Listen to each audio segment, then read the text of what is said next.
And I guess they're inspirational in a way, but they can also sometimes be quite traumatic. I think one really standout one was about a new airport tower that I was working on, a major airport, one of the biggest in the world in terms of passenger numbers. And this was a completely new tower in a new part of the airfield, double the height, more positions. I mean, everything about it was different. Airside instead of being, kind of easily accessible from the terminal and so on.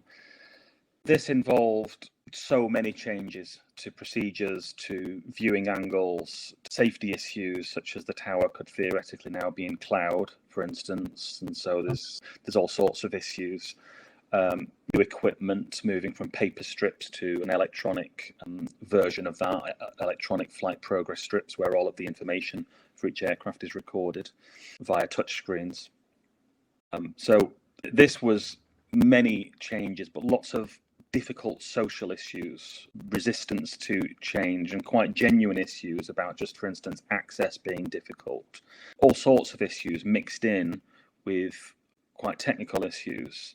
So following that project through the latter stages when I was brought in was difficult, partly because I spent my first week on the project. I chose to spend it in the simulator watching the controllers, which, looking back, was exactly the right thing to do.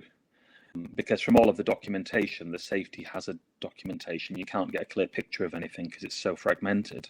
Yeah. And what I could see in the simulator at the time was that the controller simply couldn't work safely. They couldn't really work at all. And there was a deadline coming for this new tower to go online.